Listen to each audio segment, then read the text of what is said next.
कन्हैया बोले हमारी बंसी बजाने वाले हम तेरे नौकर लग रहे हैं क्या? तो तेरे कहीं से बजाएंगे। प्रेम से बोलो राधे राधे। कन्हैया की हर बात टेढ़ी है, हर बात निराली है। वो भी कहती ना एक समय मत बजाया करो। कन्हैया बोले कब ना बजाया करे? बोले जिस समय हम भोजन बनाती है। कन्हैया बोले गोपी तो बड़ी बावरी है, भोजन बनाते समय यदि बंसी सुनेगी तो खट्टो भी मीठो हो जाएगा।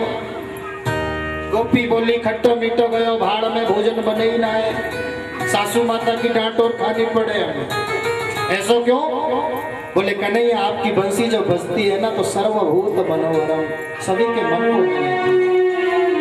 चूल्हे के अंदर जलने वाली लकड़ी जब आपकी बंसी को सुनती है तो उस लकड़ी से पानी निकलने लगता है, आग बुझ जाती है, भोजन बनता ही नहीं है। प्रेम से बोलो राधे राधे। वृंदावन धाम में बालकृष्ण प्रभु जो वेणुनाद करते हैं समस्त गोपियां मोहित हो जाती हैं।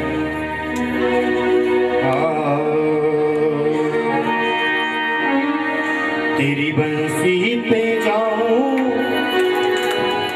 तेरी बंसी पे जाऊं बलिहार सिया मैं तो नाचूं, ओ मैं तो नाचूं तेरे दरबार, मैं तो नाचूं तेरे दरबार सिया। तेरी बंसी पे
जाऊं बलिहार सिया मैं तो नाचूं तेरे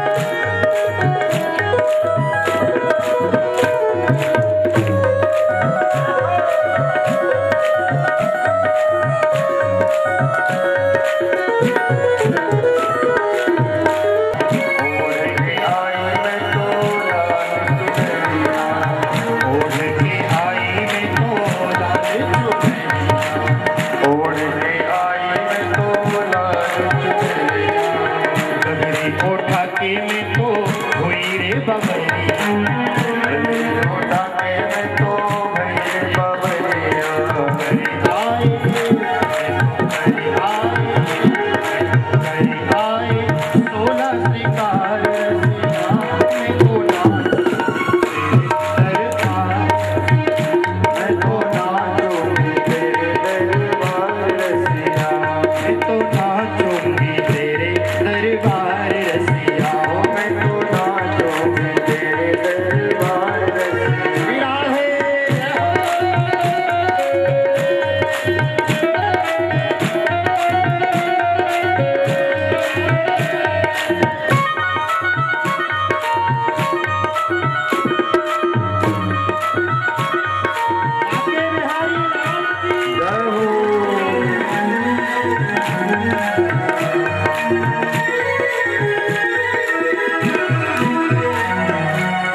सुंदर भाव इस श्लोक का। अहो बकीयम, अहो आश्चर्यम, देखो तो सही किसे, बकी, बकी नाम पूतना। देखो इस पूतना को, पूतना से तो आप परिचित है ना, पूतना मौसी कृष्ण को विष पिलाने आई थी। प्रेम से बोलो राधे राधे। अहो बकीयम स्तनकालकूटम जिघांसया पाययदा प्रसादे लेभे गतिं धातृचिता ततोऽन्यं कंबादयालु शरणं व्रजेम, कंबादयालु शरणं व्रजेम। अहो बकीयम, देखो इस पूतना को। क्या देखे जी? स्तन कालकूटम, अपने स्तनों पर कालकूट नाम का विष लगाकर आई है। किस लिए? बोले जिघांसया हंतुमिच्छा, कृष्ण को मारने के लिए। लेकिन धन्य है कन्हैया, जो मारने आई ना उसे भी तार दिया, तार दिया। कौन सी गति? जो गति माता देवकी को वर्षों बाद मिलेगी, जो गति माता यशोदा को वर्षों बाद मिलेगी, वो गति आज कन्हैया ने पूतना को दे दी। लेभे गतिम धातृचितां ततोऽन्यं, धातृचित गति कंबादयालु शरणं व्रजे। कौन हो सकता है कन्हैया के बराबर दयालु कृपालु? ये श्लोक जब सुना, सुखदेव जी की समाधि खुल गई, निर्गुण निराकार की समाधि टूट गई, सगुण साकार की ओर मन आकर्षित हो गया। कहने लगे व्यास जी के शिष्यों से, अब नहीं रहा जाता, बड़े सुंदर हैं तुम्हारे कृष्ण। मैं तो सोच रहा था कि केवल दर्शन में सुंदर है, केवल देखने में सुंदर है, लेकिन नहीं, पता चला स्वभाव से भी सुंदर है। कन्हैया हमारा दुर्गुण नहीं देखते, कृष्ण हमारा अवगुण नहीं देखते, कृष्ण तो हमारा गुण देखते हैं, गुण देखते हैं। न जाने कौन से गुण पर दया निधि रीझ जाते हैं। पूतना के अंदर कौन सा गुण देखा कृष्ण ने? मारने आई ये नहीं देखा। कृष्ण ने क्या देखा? ये मुझे माँ की तरह प्रेम करेगी, आंचल में लेगी, अपना स्तन बांध कर आएगी, इसलिए माता की गति प्रदान। सुखदेव जी चले आ रहे हैं, व्यास गुफा के पास में पहुंचे तो सुखदेव जी ने पूछा कहाँ ले जा रहे हो? बोले बस वो जो गुफा दिख रही है ना, वही हमारे गुरुजी विराजमान है। सुखदेव जी ने कहा सौभाग्य से तुम्हारे गुरुजी मेरे पिता हैं। चरणों में गए, पिता के चरणों में प्रणाम किया। व्यास जी सोचते हैं धन्य है भागवत की कथा। अरे जिसको मैं लाने में असमर्थ रहा, पुत्र पुत्र कह के जिसके पीछे दौड़ा, जो जन्म लेते ही संत हो गया, वापस लाने में असमर्थ रहा, धन्य है भागवत के श्लोक, जो 2 श्लोक सुन के ऐसा परम वीतराग संत खिंचा चला आया, खिंचा चला आए हैं। चरणों में प्रणाम किया, भागवत को पढ़ा, मनन किया है, पुनः वन में गए हैं। आने वाले समय में राजा परीक्षित को 7 दिन में मृत्यु का श्राप लगा और सुखदेव जी ने आके ऐसी कथा सुनाई कि 7 दिन में परीक्षित को मोक्ष पद की प्राप्ति हो गई। प्रेम से बोलो राधे राधे। श्री सौनकादि ऋषि पूछते हैं महाराज ये परीक्षित कौन है, किसके पुत्र हैं, और इनको 7 दिन में मरने का श्राप क्यों लगा? क्या कारण था जो ये 7 दिन में मरने का श्राप लगा? विस्तार से बताइए। परमादरणीय श्री सूत जी महाराज सौनकादि ऋषियों को परीक्षित के जन्म की कथा विस्तार से श्रवण कराते हैं। कहते हैं ऋषिवर, उस समय की बात है जिस समय कौरव और पांडवों में विकराल महाभारत का युद्ध छिड़ा हुआ था। प्रेम से बोलो राधे राधे। ऐसा कहते हैं कुरुक्षेत्र की भूमि आज भी लाल है, रक्त रंजित है, इतना रक्त बहावा। एक बार जोर से बोलो राधे राधे। को नींद आ रही है। हाँ, कथाओं में बड़ी जोर की नींद आती है, बिना गद्दे के। प्रेम से बोलो जय श्री कृष्ण।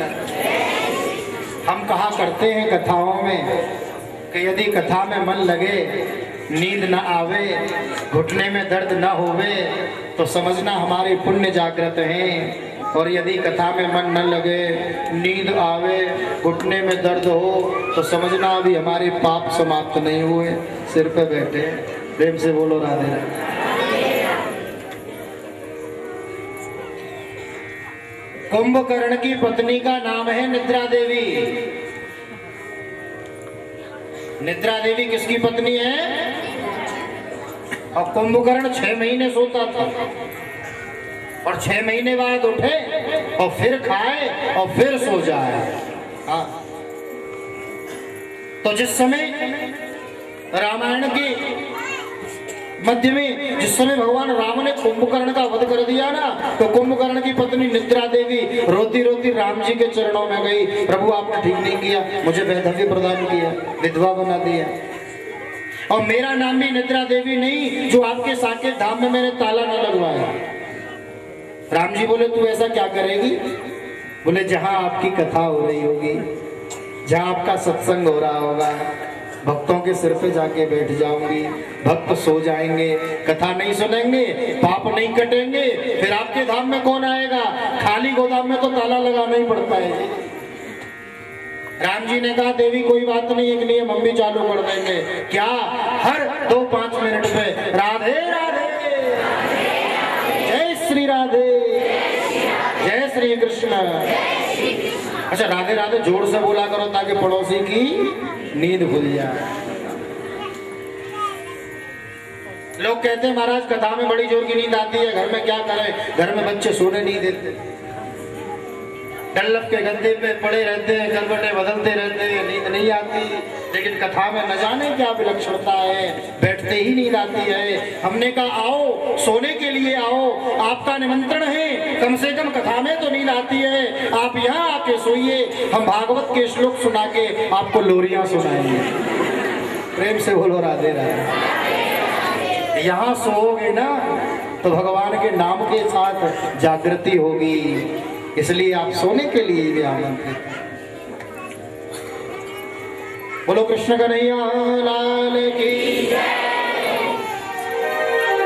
मैं वर्णन कर रहा था कुरुक्षेत्र की रणभूमि में कौरव और पांडवों का विकराल युद्ध छिड़ा हुआ था।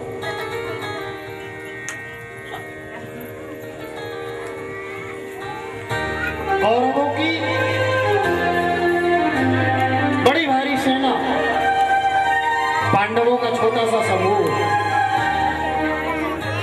सभी कौरव मारे गए, एक बचा है जिसका नाम है दुर्योधन। प्रेम से बोलो राधे राधे। दुर्योधन पड़ा हुआ है रणभूमि में। आदरणीय भीमसेन ने अपनी गदा का प्रहार किया है, दुर्योधन की जंघा को तोड़ दिया है। रक्त रंजित सब क्षत विक्षत पड़े हुए हैं कुरुक्षेत्र की रणभूमि में। चील, कोए, गिद्ध, पक्षी आदि उन मृत देहों के मांस को नोच नोच कर ले जा रहे, खा रहे हैं। दुर्योधन भी पड़ा हुआ था छत विक्षत अवस्था में, जंघा टूटी हुई है, चल नहीं पा रहा है, उठ नहीं पा रहा है। उसी समय इसके मित्र अश्वत्थामा का आगमन हो गया। मित्र ने पूछा क्या कष्ट है तुझे? बताया दुर्योधन ने, एक ही कष्ट है, मेरे शत्रु 5 भाई थे, एक का भी बाल बांका नहीं हुआ, हम 100 भाई सभी मारे गए, एक मैं बचा हूं। अश्वत्थामा ने कहा चिंता मत करो, चिंता मत करो, मैं मित्र होने का फर्ज अदा करूंगा। गया है रात्रि में खड्ग लेकर 5 पांडवों के धोखे में 5 पांडवों के बालकों की हत्या कर दी है। उनके सिर लेकर आया, दुर्योधन को दिखाए। दुर्योधन जान गया था एक भी सिर इसमें पांडवों का नहीं, बड़ा दुखी, प्राण त्याग दिए।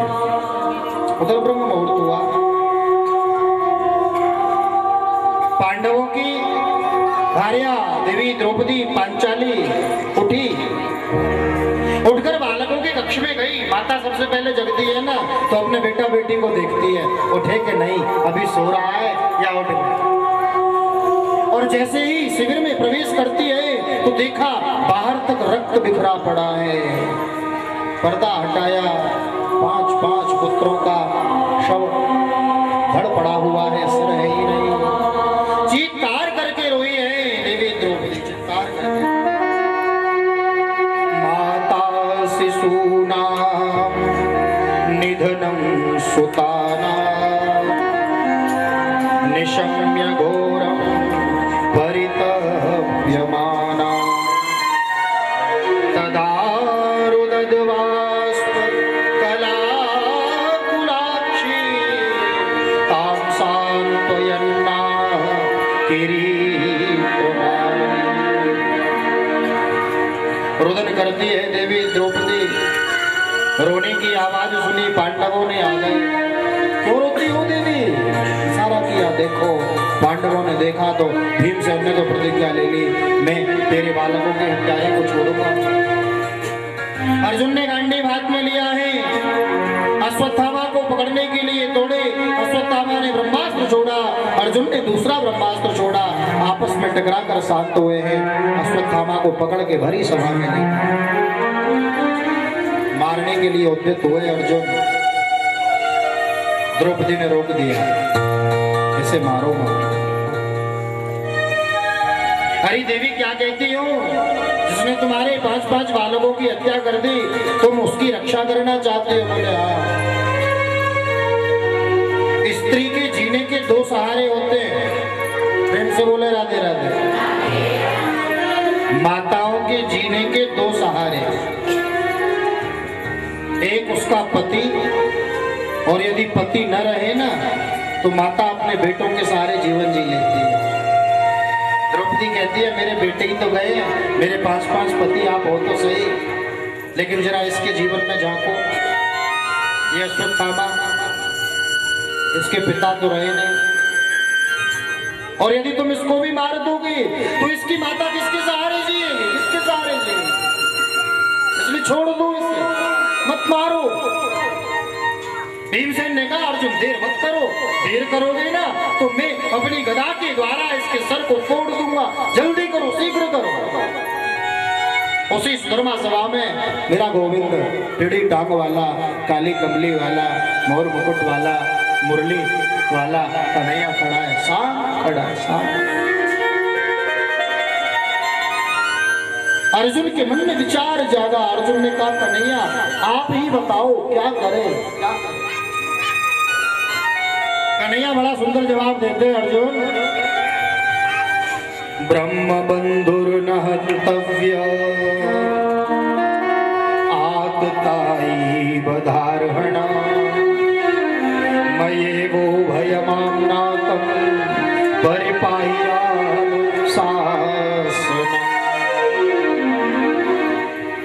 कन्हैया कहते हैं अर्जुन, ब्राह्मण कितना भी बड़ा पापी हो उसे मारना नहीं चाहिए, और जो बाल हत्यारा हो उसे छोड़ना नहीं चाहिए।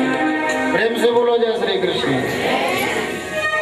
2 बातें कह दी कन्हैया ने, ये ब्राह्मण है मारना नहीं, पाप लगेगा, और ये बाल हत्यारा है उसको छोड़ना नहीं, फिर भी पाप लगेगा।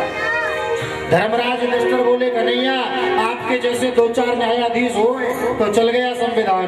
प्रेम से बोलो राधे राधे। कैसा निर्णय दिया है? ब्राह्मण है मारना नहीं, बाल हत्यारा है छोड़ना नहीं। अर्जुन देखते हैं कृष्ण की ओर, कन्हैया बात समझ में नहीं आई। लेकिन अर्जुन को याद आया कि जब महाभारत का युद्ध हो रहा था तो भगवान कृष्ण ने गीता का उपदेश मुझे दिया था, और गीता के उपदेश में कहा था कि अधम ब्राह्मण का अपमान ही उसकी मृत्यु है। ब्राह्मण का अपमान ही उसकी मृत्यु है। अर्जुन को याद आया, इसके सिर में मणि थी, छीन ली, इसके सिर के बाल मोड़ दिए, धक्के दे के सभा से निष्कासित कर दिया। बाहर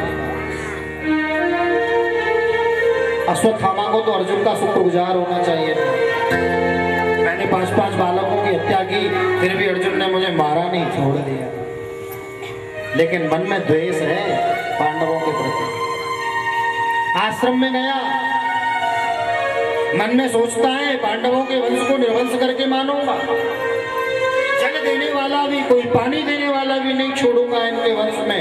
ध्यान लगाया तो इसके ध्यान में आया कि महाभारत के युद्ध में चक्रव्यूह की रचना की गई और चक्रव्यूह में अर्जुन का पुत्र अभिमन्यु मारा गया था। अभिमन्यु की पत्नी उत्तरा वो गर्भवती है और उसके गर्भस्थ शिशु को 9 महीने पूरे होने वाले हैं। यदि उस बालक ने जन्म ले लिया तो पांडवों का वंश फिर चल पड़ेगा। तो उस उत्तरा के गर्भस्थ शिशु को मारने के लिए अश्वत्थामा ने आश्रम में बैठे बैठे ब्रह्मास्त्र का सरसंहार किया। उत्तरा तो अपने महल में बैठी थी, ब्रह्मास्त्र को आते हुए देखा, घबरा गई, घबराई और घबरा के सबसे पहले अपनी सासू माता द्रौपदी को चली, मां मेरी रक्षा करो ना, मेरी रक्षा करो, रक्षा करो, रक्षा करो। द्रौपदी ने कहा, बेटी तू किससे रक्षा मांग रही है, किससे सुरक्षा मांग रही है? देखो बड़ी विडंबना, जो हमारा साथ नहीं देने वाले हमें उन पर भरोसा होता है, परिवार वालों पर भरोसा है, बेटे पर भरोसा है, बेटा पर भरोसा है, बेटी पे भरोसा है, लेकिन भगवान पे भरोसा नहीं है। प्रेम से बोलो राधे राधे। कितनी विलक्षण बात, कैसी विडंबना। जो सच्चा साथी है हमारा, जो हमारा सच्चा दुख दूर करने वाला है, उस परमात्मा पे हमें भरोसा नहीं, पड़ोसी पे भरोसा, सगे संबंधियों पे भरोसा, बेटा बेटी पे भरोसा, लेकिन परमात्मा पे भरोसा। द्रौपदी कहती है, उत्तरा अरे मैं तो स्वयं असुरक्षित हूं, मैं तेरी क्या सुरक्षा कर सकती। द्रौपदी कहती है, ऐसी स्थिति मेरे साथ बनी थी जब मेरे 5 पांडव पतियों ने मुझे युद्ध क्रीड़ा में हरा दिया था, हार गए थे। दुर्योधन ने दुशासन को आदेश दिया था, जाओ द्रौपदी को भरी सभा में खींच कर लेके आओ, वस्त्र हरण करना है, चीर हरण करना है, लेकर आओ। मैं तो रजस्वला थी, शास्त्रों में कहा है रजस्वला नारी का दर्शन भी निषेध। प्रेम से बोले राधे, मैं तो रजस्वला थी, लेकिन दुष्ट दुशासन ने मेरी साड़ी के पल्लू को पकड़ा, खींचकर भरी सभा में लेकर आया। तो मैं सोचने लगी कि अभी तो पितामह भीष्म बैठे हैं, क्या मजाल इनके सामने दुशासन मेरी साड़ी को खींच सके। पितामह भीष्म की ओर देखा तो पितामह ने नेत्र नीचे झुका लिए। फिर मैंने सोचा मेरे 5-5 पति मौजूद हैं, जिसके 5-5 पति हो उसकी पत्नी को कौन तकलीफ दे सकता है। और जब मैंने अपने पतियों की ओर देखा तो पतियों ने भी नजर नीची कर ली। फिर मैंने सोचा मैं क्षत्रिय पुत्री हूं, मेरी भुजाओं में भी बल है, दोनों हाथों से कस के पकड़ लिया, साड़ी के पल्लू को दांतों से दबा लिया, छोड़ूंगी नहीं। लेकिन दुशासन ने जैसे ही खींचना आरंभ किया, मैं असमर्थ हो गई। और फिर जब मैं असमर्थ हुई ना, जब कोई नहीं आया, तब मैंने भगवान को पुकारा, भगवान। यही तो हमारे साथ होता है, हाँ?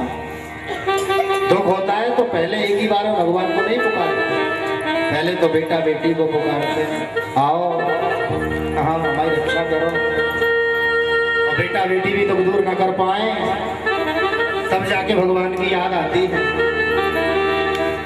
मैंने भगवान को पुकारा और बेटी भगवान ने ऐसी कृपा की, ऐसी कृपा की, प्रभु चीर के रूप में परिणत हो गए।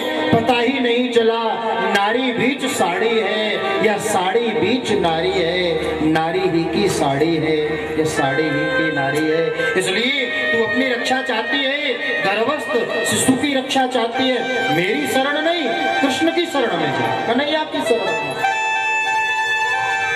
ऐसी शिक्षा देवे वो सासू माता भी धन्य। प्रेम से बोलो राम।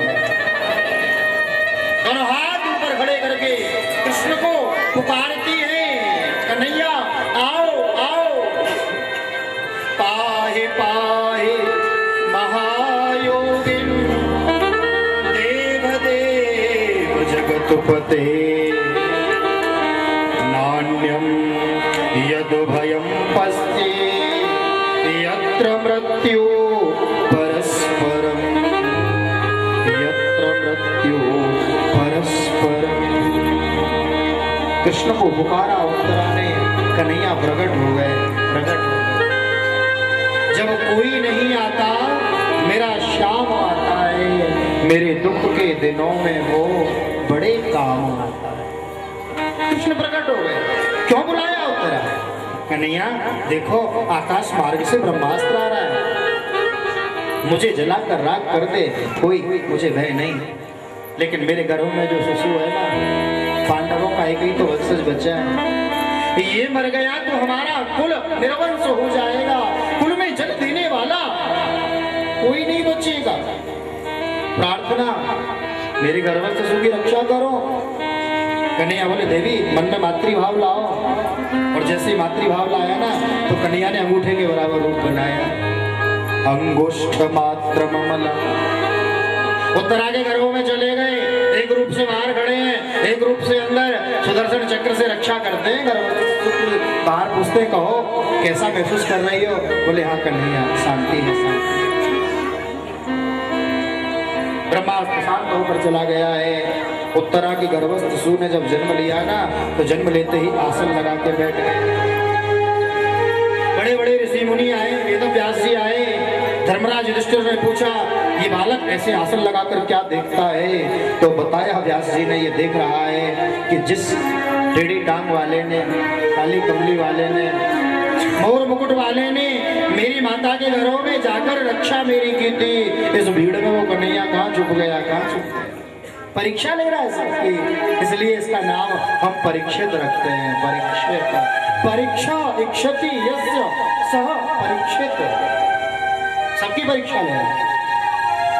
और जब इसका जन्म हुआ ना तो कन्हैया भी आए, तो कन्हैया ने जैसे गोदी में लिया ना, खिलखिला के हंस पड़ा, यही तो है वो जिसने मेरी रक्षा की थी, इसने मेरी रक्षा की। कृष्ण आए, पुनः द्वारिका गए, यदुवंशियों का संहार, और यदुवंशियों का संहार कराने के बाद गोविंद लीला को पूर्ण करके धराधाम को प्रस्थान करते। बोलो कृष्ण कन्हैया लाल की। अर्जुन आए लौटकर इंद्रप्रस्थ नगरी में। युधिष्ठिर ने पूछा अर्जुन क्यों उदास हो? अर्जुन ने बताया भाई जी, जो भगवान कृष्ण हमारे रक्षक थे ना, हमें छोड़कर चले गए। पांडवों ने कहा कन्हैया नहीं रहे तो हम भी क्या करेंगे, रहकर चलो हम भी स्वर्गारोहण के लिए चलते हैं। ये जो परीक्षित था ना, इसको राजा बनाया। प्रेम से बोलो राधे राधे। स्वयं स्वर्गारोहण के लिए चले गए, परीक्षित राजा बने हैं। एक दिन खजाने में प्रवेश कर गए, बहुत बड़ी संदूक रखी थी, उसे खोला, उसमें एक डब्बा, उसे खोला और उसमें एक सोने का चमचमाता मुकुट मिला। मुकुट को मस्तक पे धारण किया, वन में जा रहे हैं आखेट के लिए। राजा